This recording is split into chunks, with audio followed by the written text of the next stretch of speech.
Hello everyone, welcome back to my channel the wheel of fortune. कैसे हैं आप सब लोग? आई एम श्योर आप लोग सब बहुत अच्छे हो, हैप्पी फील कर रहे हो, अपना ध्यान रख रहे हो, अपने परिवार का भी ध्यान रख रहे हो, उनकी भी सेवा कर रहे हो, अपनी लाइफ एंजॉय कर रहे हो। अपनी लाइफ में कोई इशू नहीं है, कोई प्रॉब्लम नहीं है, कोई टेंशन नहीं है। आपकी लाइफ बहुत ज़्यादा अच्छी है। ईश्वर आपकी रक्षा करते हैं। आप किसी के दुखों का कारण नहीं बनते, किसी के आंसुओं का कारण नहीं बनते, इसलिए सबकी दुआएं आपको मिलती है। आप एक नेक दिल इंसान है और आपके पुण्योदय का समय आ गया है। प्रारब्ध आपके खत्म हो चुके हैं। अब आपकी जिंदगी बहुत ही प्यारी, बहुत ही सेटिस्फैक्शन वाली जिंदगी आप जियोगे। आपकी जिंदगी में ढेर सारी खुशियां ईश्वर आपको नसीब करे। तो इस पॉजिटिव रीडिंग के इस पॉजिटिव नोट के साथ हम आज की रीडिंग शुरू करते हैं। ये पार्ट 2 है कल का। एंड आज चेक करेंगे कि आपकी ज़िंदगी में जो ब्लैक मैजिक हो रहा है, जो लोग आपके ऊपर ब्लैक मैजिक कर रहे हैं, टोने टोटके का इस्तेमाल, तांत्रिक विद्या का इस्तेमाल कर रहे हैं। मैं फिर से बता दूं कि रीडिंग सिर्फ उन लोगों के लिए जिन्हें लगता है कि उनके ऊपर कोई ब्लैक मैजिक हुआ है या उनके आसपास ऐसी कोई अजीब तरीके की घटना हो रही है जिनकी वजह से उन्हें ऐसा लगता है कि उनकी ज़िंदगी उथल पुथल हो गई है, उनके आसपास चीज़ें बहुत ज़्यादा ख़राब हो गई हैं। तो ये रीडिंग उन्हीं के लिए है।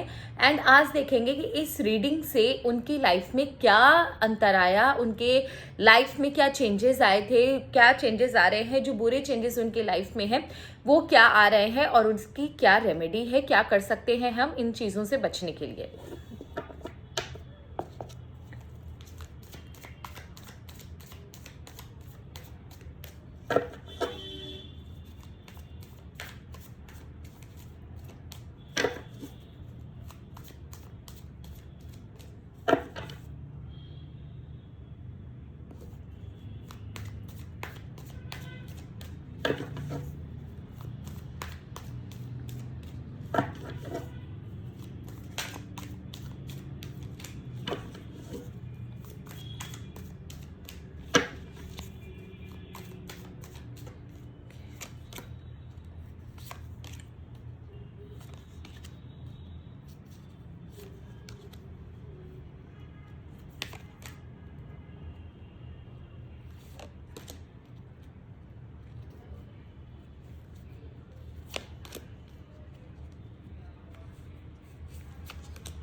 ओके, सबसे पहली बात कि आपके लाइफ में जो आप नए काम शुरू करते हो, कोई भी अगर आपका कोई हैप्पी या खुशी का समय होता है, आपके लाइफ में बहुत ज़्यादा इंजॉयमेंट का समय होता है, तब आपको ऐसा लगता है कि हाँ भैया आपकी लाइफ में सब कुछ ठीक है, कोई इशू नहीं है, चीज़ें सुचारू रूप से चल रही है, आपकी लाइफ सब कुछ बहुत अच्छी है, आप बहुत ज़्यादा लाइट फील करते हो, फ्रेंड्स के साथ इंजॉय और अच्छी लाइफ स्पेंड कर रहे हो। अचानक से आपकी लाइफ में आप देखोगे कि मेहनत बढ़ जाती होगी या जो काम आप बड़े इजीली, बड़े स्मूथली तरीके से हो रहा था, अचानक में वहां पर मुसीबतें आने शुरू होंगी।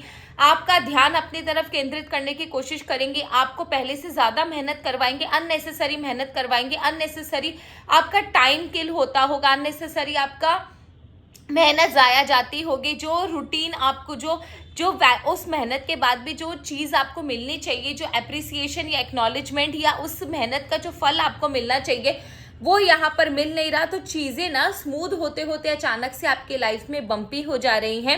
एंड जो चीज़ आप सोचते हो कि हाँ अब ये मेरी लाइफ में हो चुका, अब मुझे कोई प्रॉब्लम नहीं है, बहुत अच्छा या एक अच्छा, जब भी कोई अच्छी सिचुएशन आती है ना वो कुछ समय तक रहती है, उसके बाद अचानक से आपकी लाइफ में ना चेंजेस आने लगते हैं। दूसरा, आपकी लाइफ में अगर मेरे व्यूवर्स में से कुछ लोग बेबी प्लान कर रहे हैं, अगर उनका कोई बेबी प्लानिंग का कोई मसला है, तो यहाँ पर एक चीज़ मुझे दिख रही है कि सब कुछ सही होता है, लास्ट मोमेंट पे आके या तो आपका मिसकैरेज हो जा रहा है या बच्चे को लेकर कोई रिलेटेड कोई इशू आ जा रहा है या आप कंसीव नहीं कर पा रहे हो।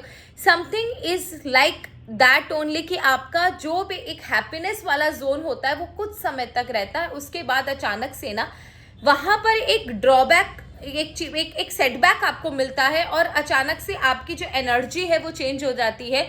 जहां कल तक आप बहुत कुछ थे, अचानक से आपकी लाइफ में ट्रबल आ गए, मेहनत आ गई, आपको ज़रूरत से ज़्यादा मेहनत करने की मेहनत करने की ज़रूरत पड़ गई है, ज़रूरत से ज़्यादा आपके लाइफ में प्रॉब्लम्स आ गई है, हर छोटी छोटी चीज़ों की वजह से आप परेशान रहने लगते हो एंड हर जगह आपको मौजूद होना पड़ता है। तो प्रॉब्लम ये हो जाती है कि आपको समझ में नहीं आता क्या करो क्या नहीं करो और आपकी लाइफ बहुत ज़्यादा अजीब सी मोनोटोनस हो जाएगी, आपको घुटन होती होगी कभी कभी अपनी लाइफ से। उसके बाद भी जो चीज़ आपको मिलनी चाहिए, इतनी मेहनत करने के बाद वो चीज़ आपको मिल नहीं रही है। दूसरा ये चीज़ है कि आप बार बार कोर्ट कचहरी के चक्कर काटते हो, या आपको बार बार अगर कोर्ट कचहरी के चक्कर नहीं है तो आपको बार बार ऐसे लोगों के सामने खड़ा होना पड़ता है जो आपके लिए डिसीजन लेंगे। आप अपनी लाइफ का डिसीजन खुद नहीं ले पा रहे हो। हमेशा कुछ ऐसा सिचुएशन हो जाता है कि दूसरों की मदद लेनी पड़ती है, दूसरों के आगे सर झुकाना पड़ता है, दूसरों के आगे हाथ फैलाने पड़ते हैं कि भैया मेरी मदद कर दो या मुझे इस मुसीबत से निकालो।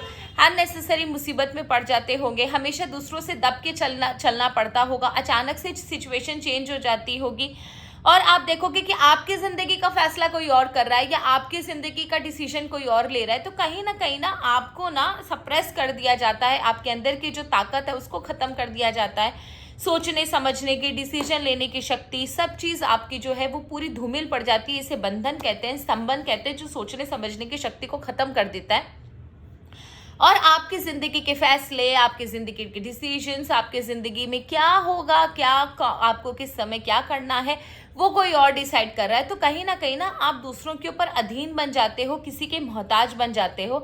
तो ये हो सकता है ये कोई ऐसा ही पर्सन है जो ना मतलब आप चाहता ही नहीं है कि आप उठो।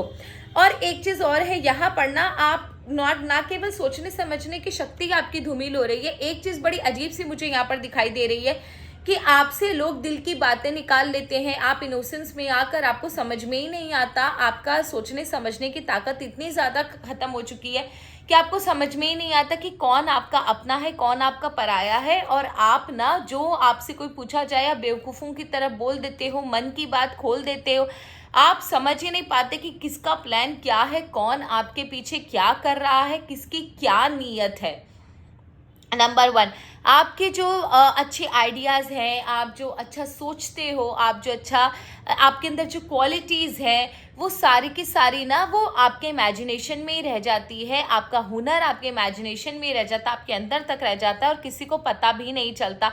हो सकता है आपका क्रेडिट भी कोई और ले जाए, या कभी कभी ऐसा भी होता होगा कि आप काम करते हो, सब कुछ आपने किया, चाहे फैमिली हो, चाहे आपका जॉब करियर हो, सब कुछ आपने किया, लेकिन आप ही पता नहीं कैसे दूसरों को अधिकार दे देते हो, दूसरे के लिए बोल देते हो कि हाँ ठीक है, अरे इसकी वजह से ऐसा हुआ, अरे ये नहीं होता तो मेरा क्या होता। जबकि मेहनत आपकी थी, ऐसा कुछ भी उसने नहीं किया जिसकी वजह से आपकी क्रेडिट उसको मिलनी चाहिए। बट यहाँ पर ऐसा लग रहा है ना, आप वीक पड़ जाते हो दूसरों के सामने, आप खुद ही कबूल लेते हो, अपनी मेहनत किसी और के नाम कर देते हो, या नहीं तो कोई और टान कर आपकी मेहनत ले जाता है, क्रेडिट ले जाता है, मन की बात मन में रह जाती है, इनोसेंस में कुछ भी आकर किसी को भी बोल देना, दिमाग काम न देना। और यहाँ पर एक चीज़ कंफर्म है, कुछ लोगों के एक्स्ट्रा मैरिटल अफेयर भी हो गए हैं यहाँ पर इन जादू टोना की वजह से। हो सकता है आप अपनी फैमिली में इतना ज़्यादा इरिटेट हो गए हो अपनी लाइफ में, हो सकता है आपकी वाइफ या आपका हस्बैंड गलत ना हो, पर आपके लाइफ में सिचुएशन ऐसी बन गई है कि आपको ऐसा लगता है कि आपकी वाइफ या आपका हस्बैंड गलत है और जिस वजह से आप एक एक्स्ट्रा मैरिटल अफेयर में फंस गए हो। तो ये चीज़ मैं बता दूं, आपकी लाइफ में ये चीज़ें हो रही हैं और ये सिर्फ जादू टोने का ही नतीजा है। और देखते हैं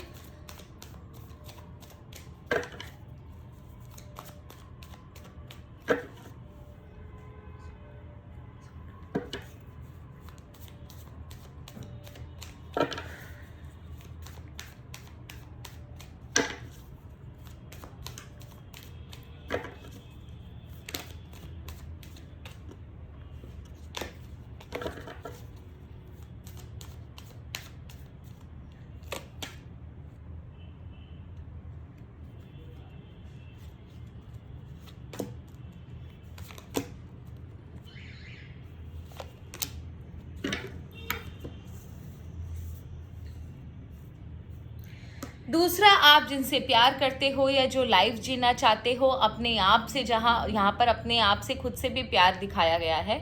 तो यहाँ पर जो भी आप अपने आप से प्यार करते हो या आपका कोई लवर है या कोई जिनसे आप प्यार करते हो सकता है वो आपका स्पाउस भी हो सकता है। तो कहीं ना कहीं मुझे ऐसा लग रहा है ना कि जब भी आपकी लाइफ में कोई अच्छा रिलेशनशिप होने वाला होता है, अगर आप कंवारे हो या आप मैरिड हो या नो कांटेक्ट में हो या कोई भी रिलेशनशिप में हो, जब भी आपके लाइफ में ये रिलेशनशिप जब अच्छा होने लगता है ना, अचानक से वहाँ पर चैलेंजेस आ जाते हैं, अचानक से झगड़े हो जाते हैं, अचानक से ऐसा झगड़ा हो जाता है आप लोगों के बीच में कि आप एक दूसरे की शक्ल तक देखना पसंद नहीं करते। एंड इन दिस सिचुएशन ऐसा हो जाता है कि डेड एंड में आ जाते हो, आपको उस इंसान की शक्ल नहीं देखनी, आपको उससे बात नहीं करनी, इस तरीके की एनर्जी आपके अंदर आ जाती है। दूसरा ये चीज़ यहाँ पर मुझे क्लियरली नज़र आ रही है कि जब आप बहुत ज़्यादा मेहनत करते हो, आपको ईश्वर देने वाले ही होते हैं, आपको आपकी मेहनत का फल मिलने वाला ही होता है। अचानक से आपकी लाइफ में और चैलेंजेस बढ़ जाते हैं, अचानक से आपके किसी न किसी के साथ झगड़े हो जाते हैं, झगड़ा होने के बाद आप खुद ही पल्ला झाड़ के उस चीज़ से पीछे हट जाते हो, उस काम से पीछे हट जाते हो कि मुझे करना ही नहीं है, भले ही आपकी मेहनत बर्बाद जाए। तो कहीं ना कहीं आपके रिलेशनशिप में और आपके करियर पे, आपके हुनर पे ये बहुत ज़्यादा इफेक्ट कर रहा है। आपको एक ऐसी सिचुएशन में बार बार डाल दिया जाता है जहाँ पर आपका रिलेशनशिप से विश्वास उठ जाना, या अपने जॉब या अपने करियर पर से विश्वास उठ जाना, अपनी मेहनत पर से विश्वास उठ जाना। कहीं ना कोई चैलेंजेस आगे आ जाते हैं, झगड़े हो जाते होंगे, कोई किसी के साथ आपका आर्ग्यूमेंट या डिस्प्यूट हो जाता होगा और आप खुद ही एक ऐसी एनर्जी में चले जाते हो कि भट यार मुझे करना ही नहीं है, मैं पीछे हट जाता हूँ। तो ये जो चीज़ें हैं ना, ये चीज़ें ऑल ऑफ अ सडन होती हैं, और यहाँ पर जो चीज़ दिख रही है मुझे बहुत ज़्यादा बड़े लेवल पर होती है, बहुत ज़्यादा इरिटेट कर देती है आपको ये चीज़ अंदर से, और आप खुद फ्रस्ट्रेट होकर पीछे चल जाते हो। तो देखो बंधु, अगर ऐसा है तो प्लीज़ इस तरीके की कोई हरकत मत करो, क्योंकि आपका जो स्पाउस है वो गलत नहीं है। प्रॉब्लम ये हो रही है आप लोगों के साथ कि आप लोगों को डिसेप्शन वाली एनर्जी है, इतना गजब टोना टोटका करवाया हुआ है कि आपका स्पाउस आपको गलत दिखाई देता है, या वो आप दोनों की झगड़े के बीच वजह से किसी गलत रास्ते पे चला गया है, या आप किसी गलत रास्ते पर चले गए हो, जबकि पता है ऐसा है नहीं। उनके दिमाग पर या आपके दिमाग पर ऐसा ज़्यादा कब्जा है ना कि इस वजह से आप लोगों के साथ ऐसा हो रहा है।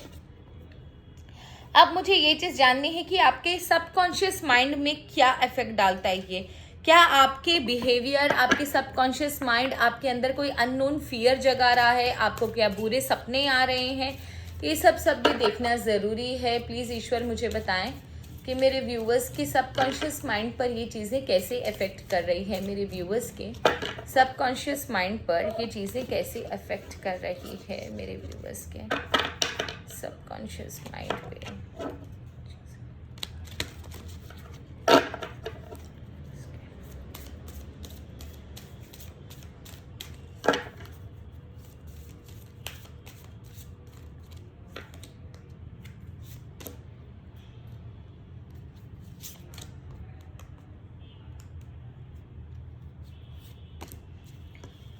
ओके, यहाँ पर एक चीज़ क्लियर है, हाइडिंग योर ट्रू सेल्फ। इसका मतलब ये कि आप जो अंदर से हो वो दूसरे को दिखाते नहीं हो, दुनिया के सामने कुछ और, अंदर से कुछ और रहते हो सकता है अंदर से आपको घुटन महसूस होती होगी, आपका मन करता होगा किसी से बात करने का, डिस्क्लोज करने का अपने अंदर की जो भावनाएं हैं, लेकिन आप कर नहीं पाते हो। आप एक दोहरी जिंदगी जी रहे हो, आप अंदर से कुछ और हो, बाहर से कुछ और हो। मे बी शायद आपको अपने अंदर का दुख दिखाना नहीं आता या दिखाना नहीं चाहते, या फिर आपको ऐसा लगता है कि सोसाइटी में जितना लोगों को आपकी कमजोरी ना पता चले, आपके लाइफ के मसले ना पता चले, उतना ही आपके लिए बेहतर है। कुछ ना कोई ना कोई सोच आपको पीछे खींच रही है, एंड आप कितना भी छुपाओ, आप ना ईश्वर के आगे बिल्कुल हल्के हो जाते हो। आपको ऐसा लगता है कि कहीं ना कहीं कोई शक्ति ज़रूर है जो आपको सुनेगी, जो आपको देख रही है। तो लोगों के सामने आप कुछ भी दिखाते हो, लोगों के सामने आप कोई भी एक्टिंग करते हो, कितना भी स्वस्थ रहने की, खुश रहने की एक्टिंग करते हो, जब भी आप ईश्वर के सामने जाते हो या किसी कुदरत या भगवान के सामने जाते हो, आप बिल्कुल हल्के पड़ जाते हो, आप रोने लगते हो, आप विफर जाते हो। आपको ऐसा लगता है कि उनसे बेहतर आपकी ज़िंदगी को आपको कोई नहीं समझ सकता। पीसफुल अमंग थॉर्न्स, आप ट्राई करते हो ये सोच कर कि एक ना एक दिन सब कुछ ठीक हो जाएगा, ईश्वर आपकी बात सुनेंगे, आपके कर्म अच्छे हैं तो ईश्वर आपकी ज़रूर मदद करेंगे। वही एक उम्मीद आपको ज़िंदा रखे हुए है, लेकिन ये उम्मीद कहीं ना कहीं कभी ना कभी टूट जाती है आपके अंदर। आपको ऐसा लगता है कि बस अब और नहीं सहन होता, लेकिन कहीं फिर दूसरे दिन आप वही अपने अंदर एक नई ऊर्जा के साथ, एक नए स्ट्रेंथ के साथ खड़े हो जाते हो उन सारी चीज़ों को झेलने के लिए। कभी कभी आपकी हिम्मत बहुत गंदा जवाब जवाब देती है, आपके अंदर ताकत नहीं रहती है, लेकिन फिर भी आप एक आस में अभी तक जी रहे हो कि कहीं ना कहीं एक न एक दिन ईश्वर आपकी बात ज़रूर सुनेंगे और जिन्होंने आपके साथ खराब किया है, आपके साथ धोखा किया है, उनको ज़रूर दंड मिलेगा। एंड कहीं ना कहीं ऐसा क्यों मुझे लगता है कि आपके अंदर ना कोई ख्वाब, कोई डिज़ायर, कोई चीज़ें थी जो आपकी लाइफ में पूरी होनी थी, जिसके लिए आपने बहुत मेहनत की थी, जो आपका द मोस्ट अवेटेड ड्रीम था, लेकिन वो चीज़ें पूरी नहीं हुई। बट आप उस जोन से अभी तक निकल नहीं पाए। आप आज भी चीज़ों के बारे में, उस सिचुएशन के बारे में जो शायद ख़राब हो गई या किसी रीज़न से पूरी नहीं हुई, आज भी आप सोचते हो उनके बारे में, वेट करते हो कि कभी ना कभी वो चीज़ें आपकी लाइफ में होंगी, वो पूरी होंगी। जबकि बहुत सारा समय बीत चुका है, समय बहुत आगे निकल चुका है, लेकिन कहीं ना कहीं फिर भी आप कहीं वेट कर रहे हो, कोई चीज़ का, कोई इमोशन का, कोई डिज़ायर का, किसी इंसान का, कोई सपने का, कहीं आप वेट कर रहे हो। और एक वेट भी ये नेवर एंडिंग वेट है। ऐसा लगता है पता नहीं आप कितने समय से वेट कर रहे हो और कितने और समय तक आप वेट करते रहोगे, बट कहीं ना कहीं कोई उम्मीद आपको जिंदा रखे हुए है। समय बीत गया है, वक्त बदल गया है, लेकिन आज भी आप वहीं के वहीं हो। ठीक है, ये थोड़ा सा मैं भी इमोशनल हो गई क्योंकि बहुत ज़्यादा लास्ट वाला बहुत ज़्यादा डिस्टर्बिंग था। आई कैन अंडरस्टैंड कि ब्लैक मैजिक वगैरह कैसे होते हैं, because I have gone through all this things and मेरी लाइफ भी बहुत ज़्यादा बुरी तरह झंड हुई थी। मैं सिर्फ इतना जानना चाहती हूँ कि इस समय आपको क्या करना चाहिए। रेमेडी मैं आपको बता देती हूँ। ये रेमेडी जो होती है ना, कितनी भी नकारात्मक ऊर्जा आपके घर पर हो, सबसे पहले तो हनुमान चालीसा और बजरंग बाण हनुमान जी का ज़रूर पढ़िए, जितनी बार हो सके, जितनी दफ़ा हो सके पढ़िए। दूसरा, एक नया घड़ा ले आइए आप, एकदम ही हमारे गुरुदेव का बताया हुआ है, एकदम नया घड़ा, छोटा ही ले आइएगा, इतना मट्टी का घड़ा जिसे कहते हैं, छोटा नया घड़ा ले आइए मट्टी का, अर्दन पीचर जिसे कहते हैं, जिसमें पानी भी पिया जाता है, वो छोटा सा इतना बड़ा घड़ा ले आइए। उसके बाद आप उसमें क्या कीजिए, उस घड़े के अंदर ना थोड़ा कपूर डालिए। ठीक है, कपूर डालने के बाद आप उसके ऊपर नवग्रह लकड़ियाँ होती है, नवग्रह लकड़ियाँ आपको इतनी इतनी सी मिलेंगी। कोई भी पंसारी की दुकान में आप जाकर बोलोगे नवग्रह की लकड़ियाँ दीजिए, वो आपको नवग्रह की लकड़ियाँ ऐसी इतनी सी बंच में देगा, सारे ग्रहों की लकड़ियाँ, वो आप उसके अंदर डाल दो। उसके बाद आप उसके अंदर अपामार्ग एक नाम का एक पौधा आता है, अपामार्ग। ठीक है, अपामार्ग जो होता है, उस पौधे को आप अमेज़ॉन वगैरह में मिल जाएगा या किसी भी नर्सरी में मिल जाएगा। जंगली अगर एरिया में आप रहते हो तो कोने में भी मिलता है अपामार्ग, तो उगा हुआ रहता है, जंगली पौधा है। उसको बिल्कुल सुखा लीजिए, इतना सुखा लीजिए कि वो एकदम कर करके, मतलब अगर आप उसकी पत्तियों को ऐसे कर रहे हो तो उसमें से आवाज़ें आ रही है कर की, इतना सूखा कर लीजिए कि वो हाथ लगाते एकदम चूरा चूरा हो जाए।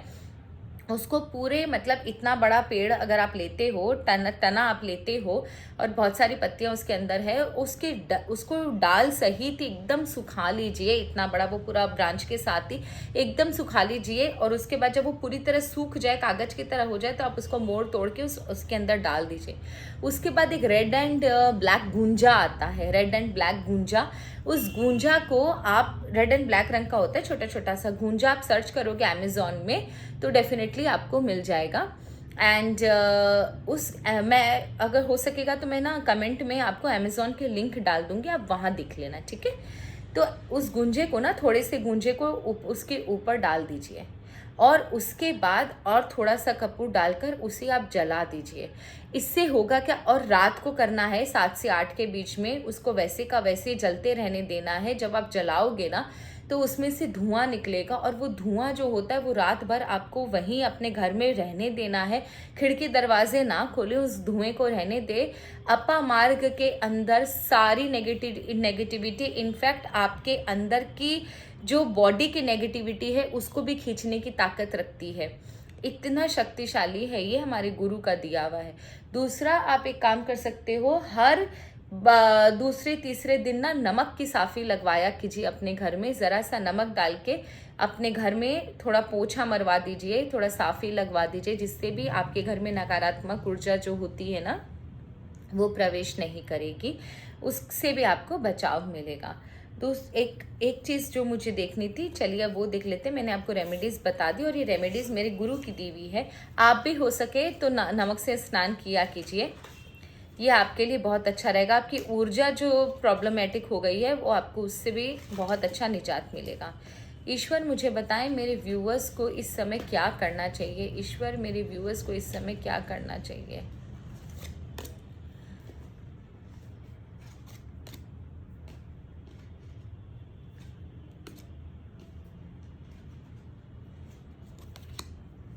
देखो इस समय ना हो सकता है आपको इन सब चीज़ों की वजह से थोड़ा सा चीज़ों में डिसअपॉइंटमेंट हो, थोड़ा सा काम में डिसअपॉइंटमेंट हो, काम होते होते कट जाए, बिगड़ जाए। तो आप इस चीज़ का टेंशन मत लो, क्योंकि ये होना है और ये होगा। Opportunities are waiting for you. But ऐसा नहीं है कि कोई चीज़ अगर ख़त्म हो रही है तो कोई चीज़ शुरू नहीं होगी। अगर जैसे ही ये चीज़ ख़त्म हो रही है, दूसरी तरफ से ये चीज़ें शुरू हो रही है, नई अपॉर्चुनिटी आपकी लाइफ में आ रही है, उन्हें ग्रैब करना ना भूलें। उससे पहले जो मैंने रेमेडी बताई वो कर लीजिए, क्योंकि मेरे गुरु की बताई हुई रेमेडी और उनका बताया हुआ रेमेडी रामबाण होता है, मैं भी करती हूँ। स्ट्रॉन्ग इमोशन, पैशनेट लव और हेट। कहीं ना कहीं आपका इमोशन जो है बहुत ज़्यादा स्ट्रॉन्ग है। या तो आप बहुत ज़्यादा पैशनेट किसी इंसान के पीछे हो जाओगे या किसी इंसान से बहुत ज़्यादा नफरत होगी। तो कुछ लोगों की लाइफ में नफरत हो सकती है, कुछ लोगों की लाइफ में प्यार, या कुछ लोगों की लाइफ में दोनों हो सकता है, अलग अलग लोगों के साथ। तो इस समय ना आपको एक्सट्रीम इमोशन में बिल्कुल नहीं जाना है। अपने प्यार को या अपने हेटरेट को उतना मत बढ़ाओ कि वो किसी इंसान के लिए या आपके लिए दर्दनाक बन जाए, खतरनाक बन जाए। I need in need of help, assistance and guidance. Definitely जब भी आपको कोई नीड या असिस्टेंस या हेल्प की ज़रूरत पड़ेगी, ईश्वर कहीं ना कहीं से किसी न किसी के माध्यम से आपको ज़रूर हेल्प करेंगे।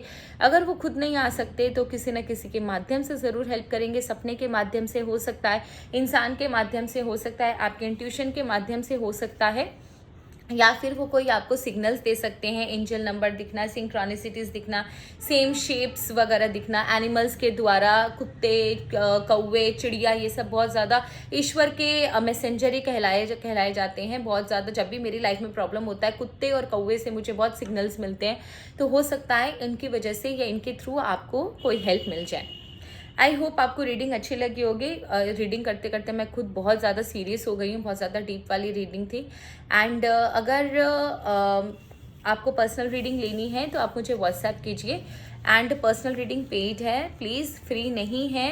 आपके लिए संडे तक 15 मिनट्स का 500 है एंड हाफ एन आवर का 800 है। ये मिनिमल अमाउंट है, ये पे करना होता है। एंड यही थी आप लोगों के लिए रीडिंग। आई होप आपको रीडिंग अच्छी लगी। अगर अच्छी लगी तो प्लीज़ कमेंट सेक्शन में ज़रूर मुझे बताइएगा कितनी आपसे रेजोनेट हुई है। एंड अगर आपको कोई रीडिंग चाहिए तो आप मुझे कांटेक्ट कर सकते हो। मेरा व्हाट्सएप नंबर मेरे बायो में दिया हुआ है। एंड आपके लव का आप जितना भी कमेंट करते हो, आपके कमेंट पढ़ के बहुत अच्छा लगता है। कुछ लोग बहुत ज़्यादा रेगुलर है मेरे चैनल पर, thank you so very much. बहुत जल्द मैं लाइव भी आऊँगी, तो आप टेंशन मत लो। जिनका कोई क्वेश्चन होगा आप मुझसे लाइव में पूछ सकते हो। बहुत जल्द लाइव आने वाली हूँ। सो अभी बताना मुश्किल है डेट कौन सी है, क्योंकि अभी ईयर एंडिंग है तो हम लोगों के ऊपर प्रेशर बहुत ज़्यादा है। एंड जब भी लाइव आऊँगी डेफिनेटली आप लोगों से ज़रूर आप लोगों को इन्फॉर्मेशन दे दी जाएगी पहले। उस समय के लिए आप अपने क्वेश्चंस को बचा लो। अगर आपको पेड रीडिंग नहीं करनी, इट्स ओके, फाइन। आप उस समय तक अपने क्वेश्चंस जो हैं वो लिख के रख लो। एंड आई विल ट्राई कि आपके सारे क्वेश्चंस को मैं आंसर दूँ। मैं जब भी लाइव आऊँगी, आने से पहले मैं अपने कम्युनिटी पोस्ट जो होता है उसमें डाल दूँगी, तो आप वहाँ जाकर डेट दे सकते हो, टाइम देख सकते हो और उस समय आप ज्वाइन कर सकते हो।